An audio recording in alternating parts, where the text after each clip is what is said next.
Hi అండి, అందరికీ నమస్కారం. Welcome to our channel. ఈరోజు హనుమద్ వ్రతం కాబట్టి హనుమంతుని గురించి ఈరోజు మనం ఈ కథ విన్నట్లయితే చాలా సుఖ సంతోషాలను మనం మన జీవితంలో చేర్చుకోవచ్చని చెప్తూ ఉన్నారు. మార్గశిర మాసమున శుద్ధ త్రయోదశి నాడు హనుమద్ వ్రతము. మాసానం మార్గశీర్షోహం అని భగవద్గీతలో శ్రీకృష్ణ పరమాత్మ తానే మార్గశిర మాసం అని చెప్పారంటే ఆ మాసం యొక్క విశిష్టత ఎట్టిదో అర్థమవుతుంది. విశేషించి హనుమంతుని సీతాన్వేషణ జరిగింది కూడా ఈ మాసంలోనే. మాసమునందు శుద్ధ త్రయోదశి ప్రధానమైనది.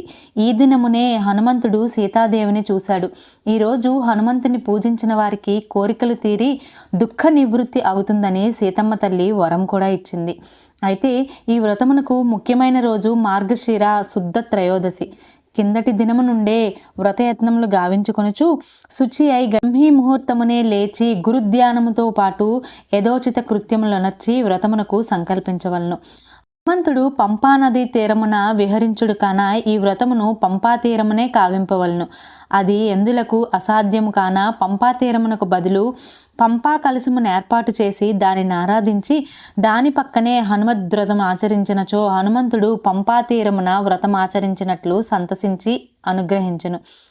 వ్రతారంభమునకు ముందుగానే అవసర ద్రవ్యములను సమకూర్చుకోవలను. పీఠము, పట్టు వస్త్రములు, వలయము, కలశములు, కొబ్బరికాయలు, పూలు, పండ్లు, షోడశోపచార ద్రవ్యములు, హనుమత్ వ్రతము, హనుమత్ ప్రతిమ లేదా యంత్రము, 13 ముళ్ళు గల తోరము వంటి వాటిని అన్నింటినీ సిద్ధం చేసుకొని బంధుమిత్రాదులందరినీ ఆహ్వానించి శుచి అయి వ్రతమును సంకల్పించుకోవాలను. అయితే ఈ హనుమద్ వ్రతం రోజు మనం కొన్ని కథలను విందాం. అందులో మొదటిది, పూర్వం సౌనకాది మహామునులు గంగా తీరమందు ఉన్నవారై జగన్నాథుడు లక్ష్మీపతి అయిన విష్ణువునకు నమస్కరించి పరమ భాగవతోత్తముడు పురాణ ప్రవచనమునర్చువాడు అగు సూతుని చూసి అందరూ నమస్కరించి వ్రతపారాయణులై ఇట్లు పలికిరి. ఓ సూతమహామని, విష్ణుగాథను వివరించుచు నీవు మాకు అనేక వ్రతములు చెప్పితివి. అట్లే మాకిప్పుడు మరొక వ్రతం గురించి చెప్పవలసింది అని చెప్పగా సూతమహాముని ఇట్లనిరి. ఓ మునులారా, పరమ పవిత్రమైనది, 4 వర్ణముల వారు అనుష్ఠింపదగినది, అతి రహస్యమైనది, లోకమందు గొప్ప మంగళప్రదమైనది, ఆయురారోగ్య భోగభాగ్యములను పుత్ర పౌత్రులను కలిగించినది, విద్యాప్రదమైనది అగు శ్రేష్టమైన వ్రతమును చెప్పెదను వినుడు. ఒకప్పుడు దయాపూర్ణుడగు వ్యాసభవానుడు తన శిష్యులతో కూడి ద్వైతవనమునకు ధర్మరాజును చూచుటకై హఠాత్తుగా వచ్చెను. ఆ ద్వైతవనము పంచమస్వరం కల కోకిలతోనూ షడ్జస్వరము పలుకు నెమళ్లతోనూ మిక్కిలి కూడి ఉన్నది. బాగుగా తెలిసి వేదములను అధ్యయనమునర్చినడి అనేక మంది వేదజ్ఞులతో వారి పుత్ర పౌత్ర గణములతోనూ కూడి మనోహరమైనది. శాస్త్ర వాక్యానములతోనూ వేదఘోషతోనూ కూడి ఉన్నది. మహాభాగవత గానముచే హరికథా నిలయమైనది. నిత్యము అన్నదానం జరుగునట్టిది. ఆశ్రమములన్నిటిలోనూ శ్రేష్టమైనదును. తమ్ములతోనూ భార్యతోనూ కూడి ఉన్న ధర్మరాజు అతట వ్యాసుడు చూసెను. ధర్మరాజు కూడా వ్యాస భగవానుడు వచ్చుచున్నాడని విన్న వెంటనే చాలా దూరము సోదరులతో పాటు ఎదురేగి తోడ్కొని వచ్చి ప్రశాంతమగు గృహమున కూర్చుండబెట్టి సేవలనొచ్చెను. ఆ వేదవ్యాసుడు ద్రౌపది చేసిన సేవలకు సంతసించి బృహస్పతి దేవేంద్రుని క్షేమ విచారము చేసినట్లి ధర్మరాజు యొక్క యోగక్షేమములు అడిగెను. వేదవ్యాస మహామని ఇట్లడిగెను. ఓ మహారాజా, ధర్మజా క్షేమము కదా? మహావీరుడైన భీముడు సుఖముగానున్నాడు కదా? అర్జునుడు నకుల సహదేవులను క్షేమము కదా? అర్జునుడు పాశుపత మహాస్త్రమును సంపాదించెను కదా అని అడిగి అనంతరం, ఓ ధర్మరాజా, సాంప్రదాయబద్ధమైన మిక్కిలి రహస్యమైన వ్రతం ఒకటి కలదు, చెప్పెదం వినుము. ఆ వ్రతం ఆచరించినచో నీకు త్వరగా మరలా నీ రాజ్యం లభించును అనగా ధర్మరాజు ఇట్లడిగెను. ఓ మహాముని, ఆ వ్రతం పేరేమి? ఆ వ్రత మహత్యము వైభవములు ఎట్టివి? ఆ వ్రతమునకు దేవత ఎవ్వరు? ఏ మాసమునందు దాన్ని ఆచరించజగును? పూర్వము ఎవరు ఆ వ్రతం ఆచరించిరి చెప్పవలసింది అని అడిగారు. ఆ వ్రతము వెంటనే ఫలితమిచ్చినదైనచో ఇప్పుడే ఆచరింతును. ఓ మహానుభావ, సహోదరులతో కూడి దుఃఖితువై ఉన్న నాయందు ఆదరము కల మీకంటే నాకు వేరు బంధువులేరి అని ఈ రీతిగా ధర్మరాజు వ్యాసునియందు గౌరవంతో పలికెను. అంతట వ్యాసుడు హనుమంతుని మనస్సున పలుమార్లు స్మరించుచు ఇట్లు చెప్పదొడిగెను. ఓ రాజా శ్రేష్ఠ, అద్భుతమగు ఆ వ్రతము హనుమద్వ్రతము. దానిని ఆచరించుట చేతనే నిస్సందేహముగా కార్యసిద్ధి అగును. ఆ వ్రతము దుష్టగ్రహములను పారద్రోలున్నది, మహాజ్వరములను కూడా పోగొట్టున్నది, పెక్కు మాటలేలా కోరిన కోర్కెలన్నింటినీ ఇచ్చినదిగా తెలియజేయబడుచున్నది. పూర్వము శ్రీకృష్ణ భగవానుడు ద్రౌపది ప్రార్థించుట వలన ఈ విశిష్టమగు హనుమద్వ్రతమును ఆమెకు తెలిపెను. దాని ప్రభావమునే నీకు సర్వసంపదలు లభించినవి. ఒకప్పుడు ఆ ద్రౌపది కంఠమునందు ఉన్న హనుమద్వ్రతము తోరణము చూసి అర్జునుడు, ఏమిటి దీనిని ధరించితివి అని అడిగెను. ద్రౌపది సుమధురము ఉత్తమము అయిన హనుమద్వ్రతమును గూర్చి తెలిపెను. ఆ మాట విని విధివశమున కోపపూర్ణుడై ఐశ్వర్య గర్వముడు అర్జునుడు పౌరుషముగా నిట్లు పలికెను. నా జెండాపై కట్టుబడి ఉండివాడు, బ్రహ్మచారి ఆకులు అలములు తిని బ్రతుకువాడు అయినా హనుమంతుడు ఏమి ఇయ్యగలడు? మీ స్త్రీ జాతి బుద్ధి ఇంతియే. ఇటువంటి వ్రతములతో మమ్ములేల మోసగించుచున్నావు అనగా ఆమె దుఃఖించి అర్జునుతో ఇట్లనెను, ఓ రాజేంద్ర, ఈ వ్రతము జగన్నాథుడైన శ్రీకృష్ణుని చేత నాకు చెప్పబడినది. ఆ మహానీయుడు వాసుదేవుడు చెప్పిన వ్రతమును ఆచరించి ఈ తోరమును ధరించి తిని అనగా అర్జునుడు కోపించి, ఓ దుశ్శీల, నీకు పరిహాసముగా ఈ వ్రతము చెప్పినే గాని నిజము కాదు. ఆ దుష్ట చిత్తుడగు శ్రీకృష్ణుడు నాకు బద్ధుడై దాసుని వలె నా యాదీనుడిగా నిన్ను హనుమంతుని పూజ నీకెందుకు చెప్పెను? భర్త వాక్యము వినని నీవు పతివ్రతవు కావు. అది నీకు వ్రతాంగమైనను ఆ తోరము తీసివేయాల్సిందిగా అని పలుకుటచే భయమందితనైన పతియే దైవముగా కల పతివ్రతయగు ద్రౌపది వ్రతాద్యోపమునకు ముందే ఆ తోరం నచ్చట వీడెను. అందువలనే ఓ ధర్మరాజా, మీ యొక్క సకల సంపదలు వచ్చిన రీతినే పోయినవి. మీకిట్టి వనవాసము క్లేశము సంభవించినది. 13 లోకములో తోరమును త్యజించినందుకు ఫలముగా 13 కష్టములు అనుభవించుచున్నది.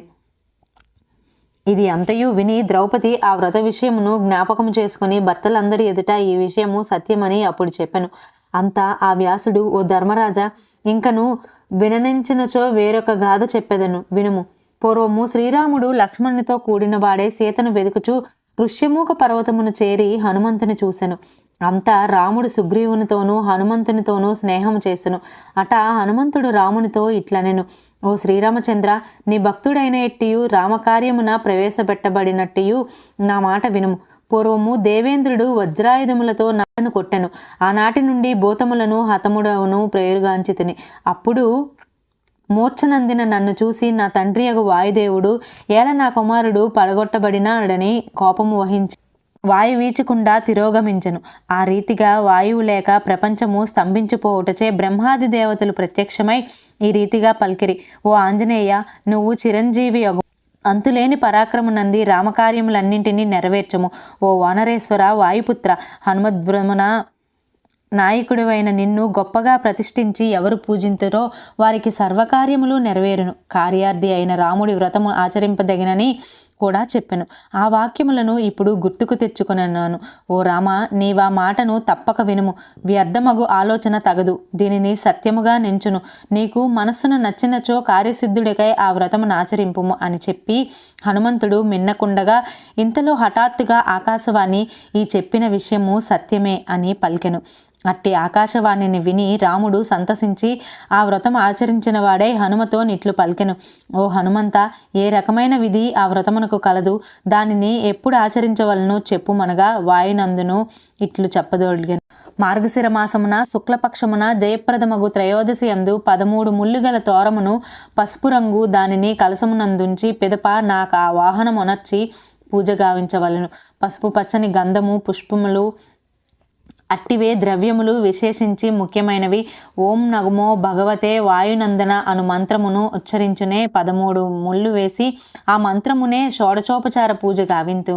పిదప స్తోత్రియుడుగు వానికి ఉపచారములనొచ్చి ఉత్తమముగా వాయనమును 13 అప్పములతో నేయవలను. గోధుమ అన్నమును సమర్పించవలను. దక్షిణతో కూడా తాంబూలమును సమర్పించి సదాచార సంపన్నులకు అన్నదానమునర్పవలను. ఈ వ్రతం ప్రారంభమై కోరికలు నెరవేరును. దీనిని ప్రయత్నపూర్వకంగా 13 ఏళ్ళు ఆచరింపనగును.